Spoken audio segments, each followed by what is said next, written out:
এদিকে হরমুজ প্রণালীর নিয়ন্ত্রণ নিয়ে ইরানের দাবি প্রত্যাখ্যান করেছেন আমেরিকার প্রেসিডেন্ট ডোনাল্ড ট্রাম্প। হোয়াইট হাউসে মন্ত্রিসভার সদস্যদের সাথে বৈঠকের পর এক সংবাদ সম্মেলনে ট্রাম্প বলেন, হরমুজ প্রণালী নিয়ন্ত্রণ একক কোনো দেশের হাতে থাকবে না।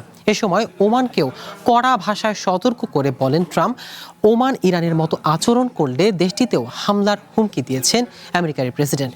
সেই সাথে ইরানের ওপর থেকে কোনো নিষেধাজ্ঞা প্রত্যাহার না করার ঘোষণাও দেন তিনি।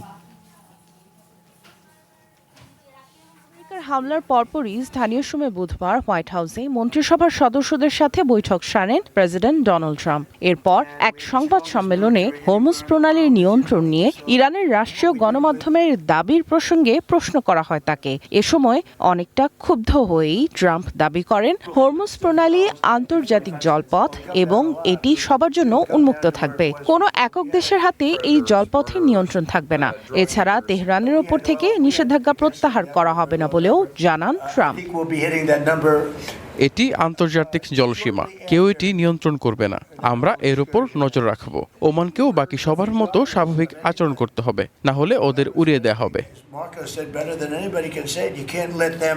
সংঘাতের কারণে বর্তমানে হরমুজ প্রণালীতে প্রায় 1400 থেকে 1500 বাণিজ্যিক জাহাজ আটকে আছে জানিয়ে আমেরিকার প্রেসিডেন্ট বলেন, সঠিক সময়ে সেগুলোকে মুক্ত করা হবে।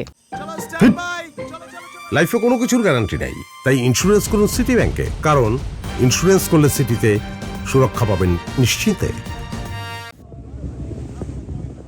নিজেদের আকস্মিক হামলার যৌক্তিকতা তুলে ধরে ট্রাম্প দাবি করেন, আমেরিকার B-2 বোমারু বিমান দিয়ে ইরানে আঘাত না হানলে এতদিন তেহরান পারমাণবিক অস্ত্র বানিয়ে ফেলত।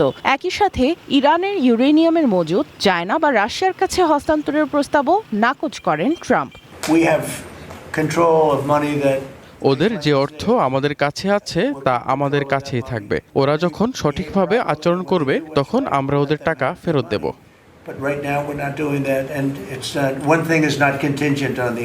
ট্রাম্প বলেন, ইরানের সাথে কোনো দুর্বল চুক্তি করবেন না বলে আবারও উল্লেখ করে ট্রাম্প আলোচনার টেবিলে নতুন শর্ত জুড়ে দিয়েছেন।